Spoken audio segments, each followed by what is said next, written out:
Assalamualaikum warahmatullahi wabarakatuh. Jumpa kembali bersama saya Ibu Lia dalam mata pelajaran IPA. Nah, dengan pembahasan pemantulan dan penyerapan bunyi. Salah satu sifat bunyi adalah bunyi dapat dipantulkan dan bunyi dapat diserap. Kita bahas satu persatu ya. Yang pertama adalah penyerapan bunyi. Bunyi dapat diserap. Bunyi dapat diserap jika mengenai benda lunak.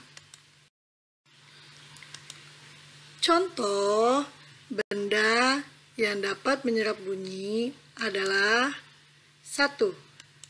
Karpet, 2. Kertas, 3. Busa, 4. Wol, 5. Karung goni, dan yang keenam, kain. Sifat bunyi yang berikutnya adalah pemantulan bunyi. Bunyi dapat dipantulkan jika rambatannya dihalangi oleh benda yang permukaannya keras. Contoh benda yang dapat memantulkan bunyi adalah 1. Kaca, 2. Batu, 3. Seng, 4. Kayu, 5. Besi, dan yang keenam, keramik. Berdasarkan jenisnya, bunyi pantul dibedakan sebagai berikut. 1. Bunyi pantul yang memperkuat bunyi asli. 2. Gaung atau kerdam. Dan yang ketiga adalah gema. Macam bunyi pantul yang pertama adalah bunyi pantul yang memperkuat bunyi asli. Bunyi pantul yang terdengar saat jarak antara sumber bunyi dan dinding pantul kurang dari 10 meter.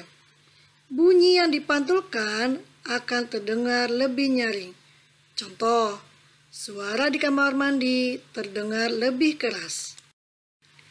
Macam bunyi pantul yang kedua adalah gaung atau kerdam. Gaung adalah bunyi pantul yang terdengar bersamaan dengan bunyi asli, sehingga bunyi yang tidak terdengar menjadi tidak jelas. Gaung terdengar saat jarak antara sumber bunyi dan dinding pantul sekitar 10 sampai 20 meter.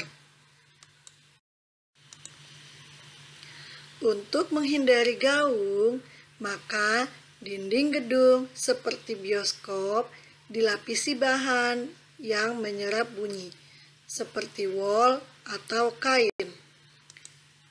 Contoh gaung. Bunyi asli ketika kita mengucapkan kata kemari.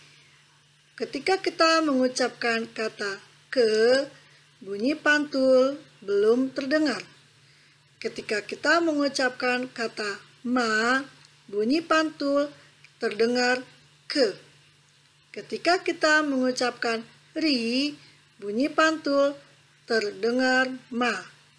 Dan ketika selesai mengatakan ri, barulah terdengar bunyi ri. Atau cara mudahnya, dengar baik-baik ya. Contoh bunyi pantul gaung.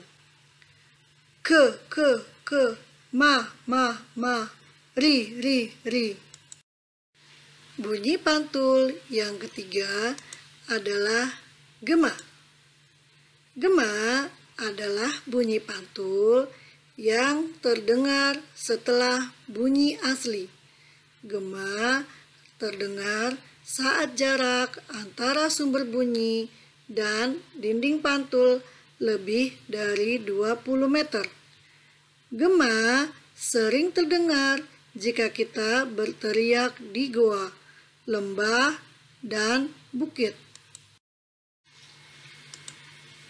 Gema dimanfaatkan untuk mengukur kedalaman laut, mengukur kedudukan kapal selam, dan mengetahui letak ikan di laut.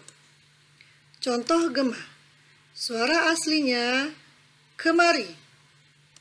Maka bunyi pantul gema terdengar setelah bunyi asli selesai. Contohnya adalah kemari, kemari, kemari, kemari, kemari, kemari. Cukup sekian penjelasan dari saya.